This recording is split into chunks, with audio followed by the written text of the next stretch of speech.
My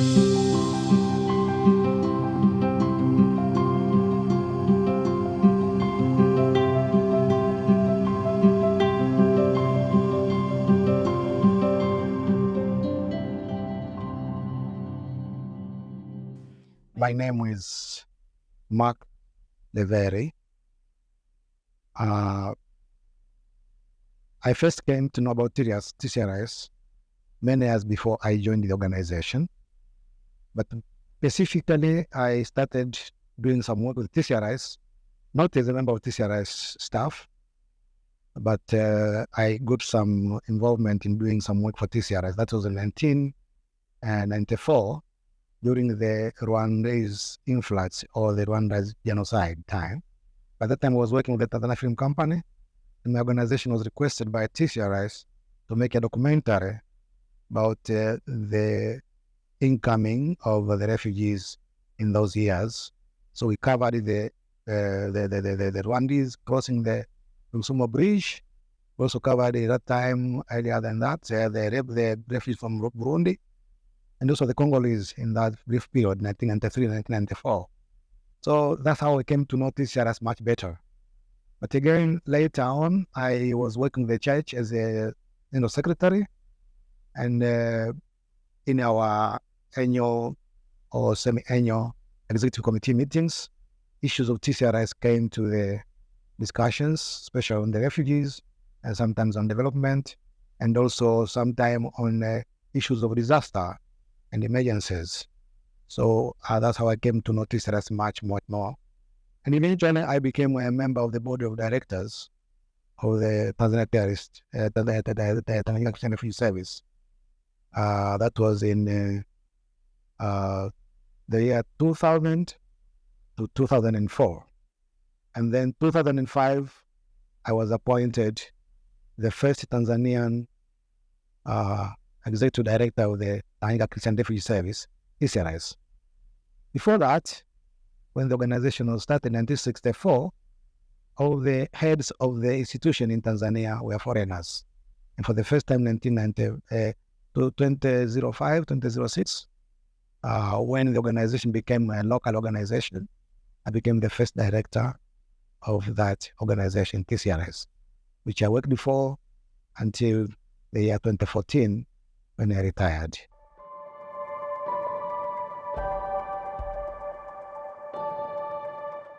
Well, as I said before, TCRS started formally in May 1964. But before that, the church, meaning the Christian Council of Tanzania, by that time, early 60s, 1962, 63, up to 64, the Lutheran World Federation had already been starting some work in Tanzania. That was long before TCRS was formed. But because of the urgency of the presence of the church in these refugee receiving areas or host areas, then the Christian Council of Tanzania was approached by the government to support the refugees. And the Christian Council of Tanzania approached the World Council of Churches as a member church, as a member organization of the WCC. And WCC approached the Lutheran World Federation, LWF, a member church of the WCC, and requested them to come and assist the country in refugee operations. And so the Lutheran World Federation established the TCRS. And this was the first feeder program of the Department for World Service, or WWF, in Africa. Before that, the Lutheran World Federation, Department for World Service, had been working in Europe, especially after World War II, dealing with those people who were displaced by the World War. And then he went to Palestine also in the intervening years. But for the first time outside Europe, the program was started in Africa, and this time in Tanganyika by then. That's the name Tanganyika Christian Refugee Service. So it was basically the government was overwhelmed with the incoming of refugees from virtually all countries, all neighboring countries. And this was the time of independence. So there were turmoils in the refugee-originated countries, especially the Great Lakes, Rwanda, Burundi, Congo, and even our neighbors, Kenya, Uganda, Malawi, South Africa, Mozambique, especially during the liberation wars. So the country was virtually overwhelmed by this big incoming of refugees. So the church was asked to come in and help, and that was how TCRS came into the field. And maybe I have to say here again, TCRS was in the field long before the UNHCR, the United Nations High Commission for Refugees, established their offices in Tanzania.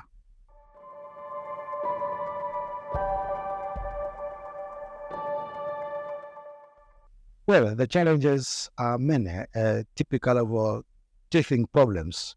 When a child starts teething, there are a lot of problems. And this was the first encounter, the first experiences. So organized refugee operations started with the TCRS. There were some sporadic church-assisted projects, Red Cross assisted, and some other local churches. As is common, when there is an influx of refugees, the first respondents to help are the local people and the local institutions and the churches. But the formal refugee operations really started with the TCRS in 1964. And this was the first time such operations were being done in the country. And most of the refugees were settled by the government in some remote places. And typically there were a lot of problems in those areas, especially and logistics, supplying the necessary requirements, life-saving requirements and livelihood requirements, shelter issues, food security and the social services in these remote areas. So TCRS and the government and WWF and of course UNHCR had to contend with this type of situation and just to ensure that the refugees got their rightful service for their livelihood.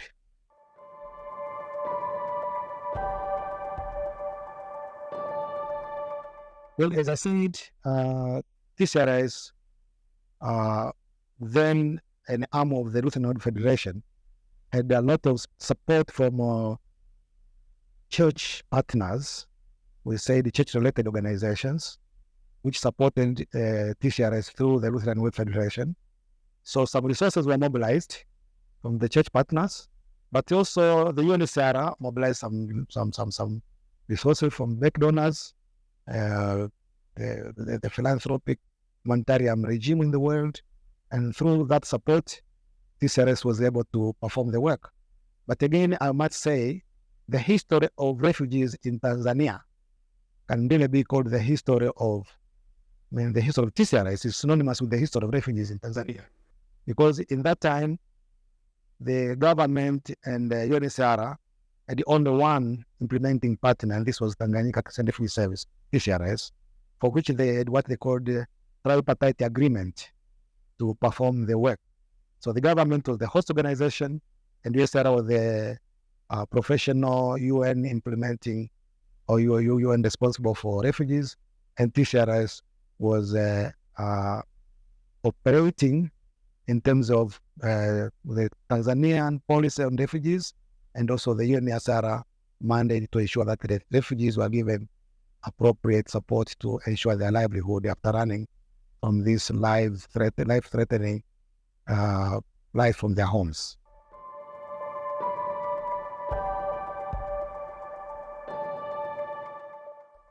Well, maybe I have to say again here that I would divide the TCRS operations into three phases. One was the unilateral phase. This was the time of the tripartite agreement again. So they had only one operating agency for the refugees, and that was TCRS. So they went into partnership with the UNHCR and the government of Tanzania. So this is the first phase, and it runs from 1964 to 1993-94. So this time, TCRS was the sole implementing partner on refugee operations. So all that went into serving refugees was done by TCRS. This includes food security, shelter, including logistics, social services, for example, health, education, psychotherapy, counseling, you mentioned it. All these were provided by TCRS as the sole implementing partners. And I would say the first work was started in, I would say by that time, it was West Lake region, present-day Kagera region, and the refugees are settled in Ngara and also the Karagwe area. These were basically the Rwandese refugees in the early 60s. You have places like Muyenzi, which still exists today as a village. And you go there, you can see some symbols of TCRS existence in terms of the social amenities that are there. And then the TCRS moved again to Mwese in Mpanda to establish the refugee settlement for the Rwandese, where they come from Congo through Burundi and settled in Tanganyika by that time. And then there were these refugees from Southern Africa, basically Mozambique, and the freedom fighters. The uniqueness about TCRS interventions in these areas, I can say, the refugee policy does not supporting militant groups. And freedom fighters are basically militant groups. But uniquely, TCRS was supporting these refugees who were amongst them military people from the Frelimo groups and Southern African groups. So they helped them to be able to go back home and liberate their countries. So I'm talking about the refugees in southern Tanzania, or Tanganyika by that time. Talk of Lindi region and Ruvuma region. And then you have the 1972 influx of the Burundians who escaped the massacres in 1972 and settled in Lyankulu and Katumba settlement, and later in 1978 in Mishamu. But again, there were some other nationalities who came into Tanzania, and they were also served by refugees. This includes the Somalis, who were settled in Handeni district, Tanga region, but also had the Ugandans, the Malawians, and other nationalities, including Kenyans. During the Mau Mau era, they were settled in Tabora, and TCRS had to also give support to those people. But also central Tanzania, namely Iringa and Morogoro, there are some freedom fighters from South Africa notably, and even as far as Namibia. They all came to Tanzania and were supported by the government and UNHCR, and the implementing partner was TCRS in those days. And what I can say is all the life-saving, the livelihood support operations were given by TCRS in those times. And then in 1993, when the outbreak of the influx of refugees from Burundi and Congo in 1993, and then 1994, the big influx from Rwanda during the Rwanda genocide, there were a lot of implementing partners. So this was the second phase. The first phase was only TCRS implementing, but this was the second phase that you have a lot of refugee partner operations. And there were many of them. And we can say it's a big proliferation of implementing agencies. Sort of confusion. The government was almost confused dealing with all these international agencies. But they were not there for long. After a while, the fanfare was gone and they had to go to other new emergencies in Eastern Europe by that time. You had the old Yugoslavia and all those places. When the Kremlin crumbled, there were a lot of skirmishes in all the states of the Russian Empire. And so the partners left Tanzania, and among the few that remained, TCRS continued to remain and making significant presence, especially in Western Tanzania. This was the time when the Southern African refugees and the Mozambicans had gone back home. Therefore, TCRS started to concentrate more in the Western regions or Western Tanzania, and they had a big base in Kibondo, but also serving Ngara and Kibondo, and even Kigoma, the Kigoma region in total. So this was the second phase. The third phase, I would say, starts basically from 2007 to date. This was the time when the refugee industry in Tanzania was interested in making durable solutions to the refugee situation. In this time, of course, there was already ongoing promotion of people to have some voluntary repatriation back to their countries, and others to be naturalized in third countries. And but then there was this Tanzania government approved the process of naturalizing Burundians who wanted to remain in Tanzania. But again, in this time, I would say this was not the first time that Tanzania had responded to naturalize refugees. Way back in 1980s, the government had given en masse naturalization of refugees from Rwanda. Many of them were naturalized, but again, the second naturalization gesture of the government of Tanzania was in 2007 onwards, this time serving the Burundian refugees. So basically, I would say these were the three phases of the refugee industry in Tanzania.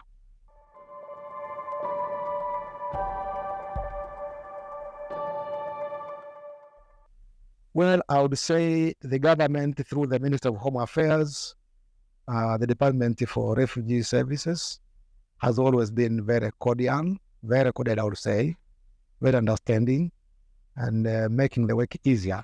Of course, you cannot avoid it down in the line, day-to-day skirmishes, misunderstandings here and there. But as an international organization throughout its life, TCRS, and even after localization, going by its policies of the diplomatic policies, so to say, the problems were dealt with in a good way, such that there was enough time and resources left to serve the refugees, the people of concern. The big focus was giving an enabling environment to serve the refugees. And this is what TCRS have done. So with international organizations and UNHCR in particular, and the government of Tanzania, the relations have been smooth, without which TCRS would have never had the support of funds and resources and the enabling environment. Of course, in the later years, the international refugee regime also, the landscapes changes, and we have challenges in that one. The focus countries for giving humanitarian support also changes, and the UNHCR started to receive less and less funding.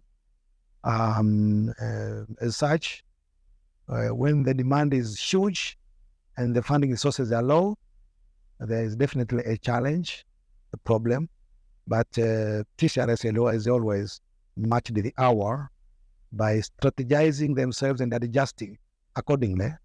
And to date, they are still serving refugees. It's almost like 60 years now. In June this year, TCRS is marking 60 years of operation in Tanzania.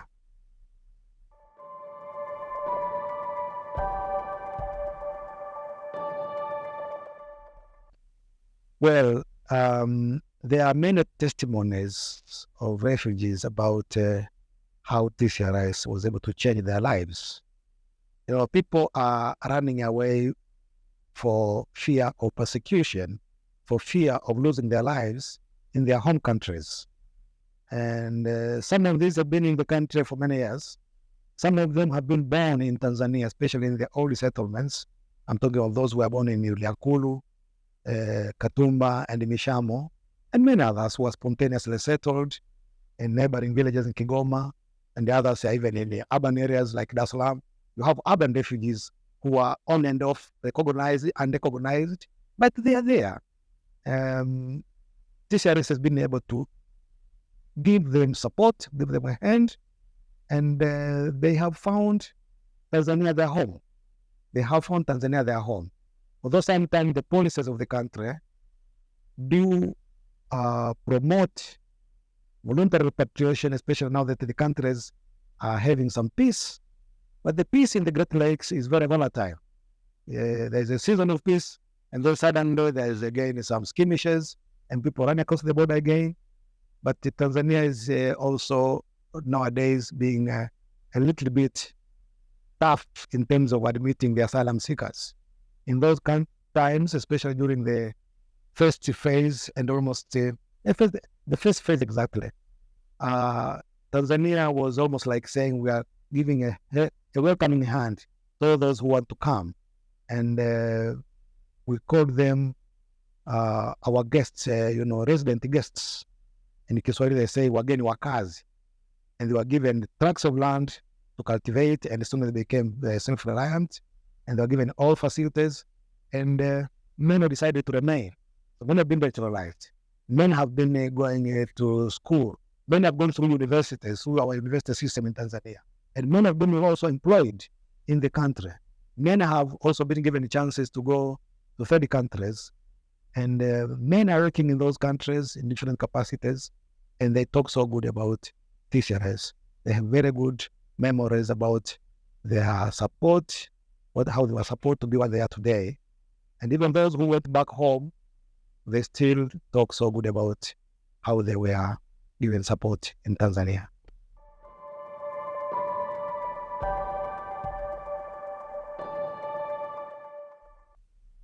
Well, I'll go down into these phases.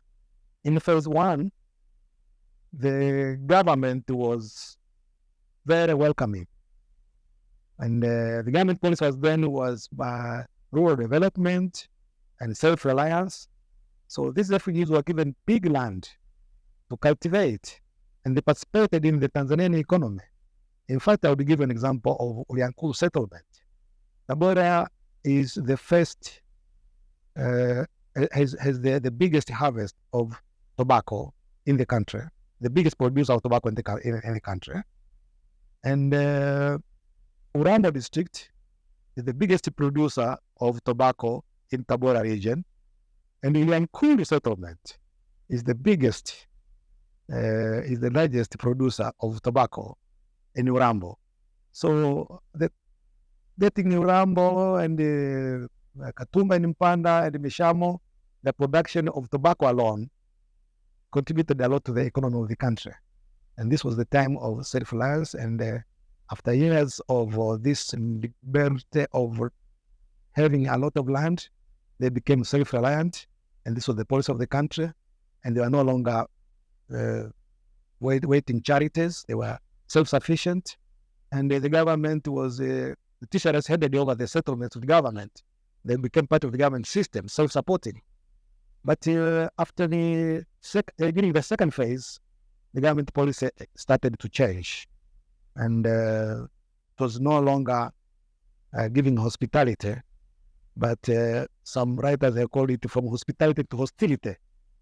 So the whole community, the whole country system was almost hostile to refugee situations. So from hospitality in the first phase to hostility in the second phase, and this has continued infiltrating even to the local communities. After that mention of a refugee is something like a curse or some bad omen. We don't want refugees among ourselves and this type of thing. Whereas in the first phase, it was very good and people thought it was a pride to welcome the neighbor, the refugees. That was a pride in the country. But some time to come, this pride was lost. It was hostile. And today it's a mixture. There are those who are really have a soft spot for refugees, but there are people who want to say, why are they coming here? Why are they come here? And God forbid, we have been the only country in the region which has survived peacefully for all these years. All our neighboring countries have had some tumultuous backgrounds. And God forbid, if we don't want refugees today, should anything bad happen to Tanzania, where will we run to? Are we going to run to the ocean? Because all our neighbors have been refugees, and we despise them today. And suppose when we are refugees tomorrow, where will we run to? God forbid, we don't want that to come. we want peace in this country, but the peace must also be a sacrifice to let others come and also enjoy our peace. When there is danger, when there is turmoil, when there is conflicts, when there is no harmony in their countries. Let Tanzania be the country of refugee, the country of hospitality, the good haven for all those running from persecution from their countries.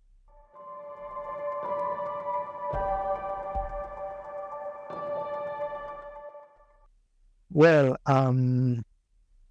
very interesting issue here. In the refugee industry, there's this terminology they call sharing the burden, or burden sharing. Tanzania offered to host, but the international community was also expected to share the burden that Tanzania is facing in hosting the refugees. So as I said earlier, over time, there were more demanding emergencies in the world. So the prioritization of Tanzania soon became obsolete. There was no longer that priority as it was in the early years, especially in the first. But now you have a lot of destabilization, a lot of emergencies worldwide. In Tanzania is basically one of the, now we call it middle-income country, but it's for long being a poor country. So there are less resources to share. So when there are less resources to share, the little that you have goes to your child first before you give to the neighbor. So I think it is a material reason rather than a policy issue. I think policies are also baked by the material, the physical resources. You know, politics is basically a struggle for power to control resources. So when resources are meager, then there is a problem. So I would really put this one on resources. The international community is no longer burden sharing, and Tanzania does not have enough more to offer than the land that has been offered over the years. They have offered more than enough. Now we come to overstretch our offer because we like them. And this is what really happens, I would say. It's not only individual people who are on the rulership throne or change of presidency or change, because we only have one political party, the Chama cha Mapinduzi, all these years. So I would say the policy go according to the resources available. The base is the resources. Do we have enough resources to support refugees as a country? Or should this be the burden of the world? Now, the world does not want to share the burden, and the refugees are now crossing the borders, the Mediterranean to Europe, and the Europeans are closing the borders again for people to not come in. A lot of them are drowning in the Red Sea, in the high seas there, because they are not giving them possibilities of settling in peaceful places like Tanzania. And Tanzania is not capable of, holding the burden on their own.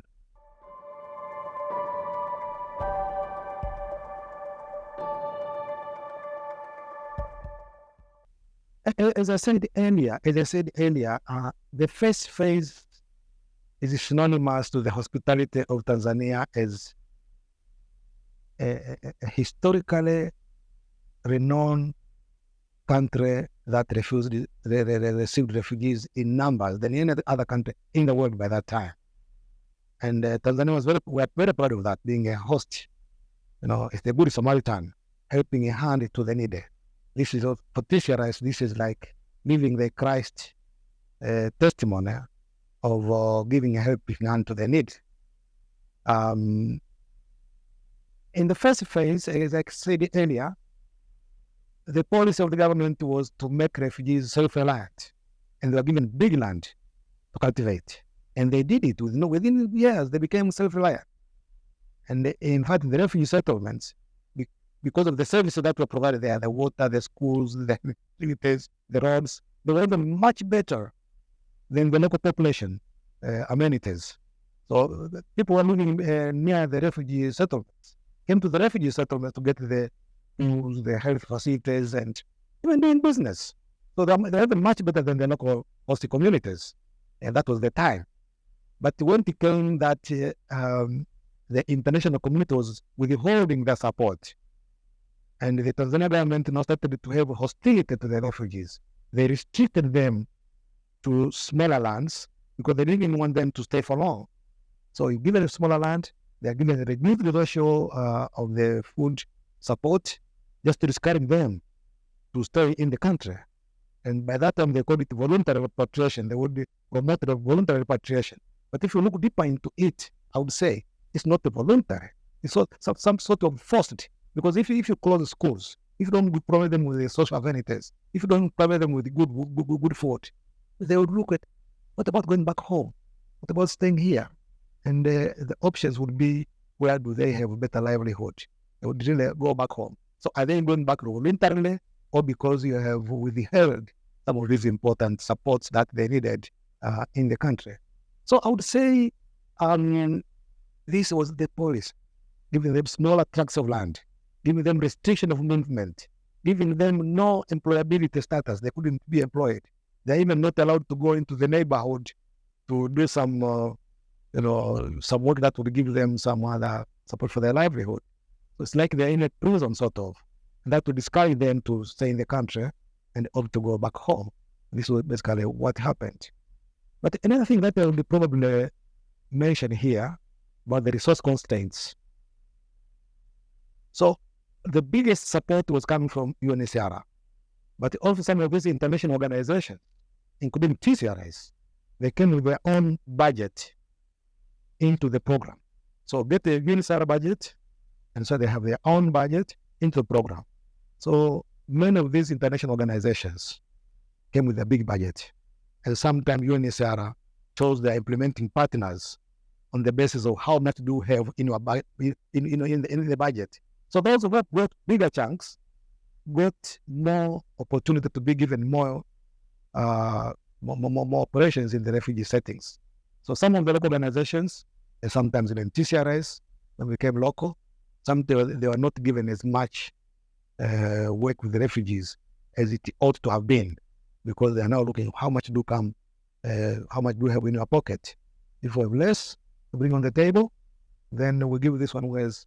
So in recent years, you can see also some big international organizations continuing to be the operating partners of UNHCR, although small organizations like Dignity Kwanza and I would say TCRS in that matter, they still work on the fringes, marginal partners, but not as central as they used to be, because they may not be able to bring to the table that much resources before they're given the UNHCR. But still, the government is still hostile on the neck, promoting voluntary repatriation. And as I say, sometimes also the UNHCR and International Organization of Migration, IOM, they have worked also to help resettle the refugees in third countries, but they are not as many. So the most probable, the most practical, durable solution that is also framed to the government policy is repatriation to their home countries. But it's not coming. They are even disintegrating the camps. They are bringing them into, consolidating them into one camp. For example, now, currently, they in Western Tanzania have one big camp, that's Nyarugusu, which holds Burundians and Congolese and the other minor nationalities. And virtually all the refugee camps in Bondo, there were many of them, they're virtually closed. Ngara, there's nothing at all. Even in Kasuru, where we had more than 3-4, now we have only one Nyarugusu operating. But these are all the efforts to really restrict the number, the population of refugees. And what's going on is voluntary repatriation, go back home, go back. So even the organization that are implementing partners of UNHCR are even given some marginal work to do. For example, right now, TCRS has only one big operation there in Nyarugusu, that is the Watson, water sanitation and hygiene. Of course, TCRS also comes with their own funding through ACT Alliance or Action by Churches Together Alliance, and they are doing some psychotherapy interventions and counseling. Basically, this is the scenario at the present. So hostility, although it's not a policy, You can see it with your naked eyes. The system does no longer want to entertain refugees. But whether we like it or not, refugees have been here, and refugees are here. We live among them. They move amongst us in our cities, in the slums. Many of them, some of them not known, but they're still running around as refugees. But also in Western Tanzania, the border villages, you have no fences. So people just cross over and come back, over and come back. We call them spontaneously settled refugees. They're not necessarily known by UNHCR formally. They are really people running away from persecution from their own countries. And the local people and the local institutions, the churches, they have always helped these people, formally or informally. There is a program going on in the country right now. They say every humanitarian. Informally, but the local people have been at the forefront all the years, giving a helping hand to the needy neighbor. They are not known in the formal refugee industry, but they are there. And to date, as I can say, I was in Western Tanzania some 3 weeks ago, in the border regions, the border areas. These people are there. They're being hosted there. They're living among the local people there. And sometimes they're even becoming Tanzanians, and they have voting certificates and all those rights. You can prevent them formally, but informally, we are living among them because we opened our country for a long time for the neighbors. And at the end of the day, who is not a refugee anyway? And we all people who ran away from some other places to come and settle in other places that were comparably more peaceful. Why can't we be a helping hand? Even Jesus himself was a refugee. He ran away from persecution from Herodotus and was brought to Egypt to save his life. So TCRS as a Christian entity will always be promoting, supporting the needy, especially refugees and the local marginalized Tanzania populations. So I would say Tanzania and the international refugee regime should be ready to open doors to refugees as and when they come. And the CSOs must always be ready, prepared. Disaster preparedness should always be skilled in them, and let them be capacity built, especially the local organization, to be able to receive the refugees as and when they have to come. And an agency people should be well prepared to receive those in need as and when they come, regardless of the situation now, regardless of the government policy, not to have, they want to have a refugee-free country. This cannot be done unless you go now and design the membership, what you committed in the Geneva Convention. Otherwise, as long as we are skilled to that one, we have to be ready for any time we have this influx. We have the capacity to receive them. And the CSOs should always be ready, despite the challenges, resource constraints, the policy issues of the environment in the country. But that's their role, as long as they exist, to be ready to save the refugees.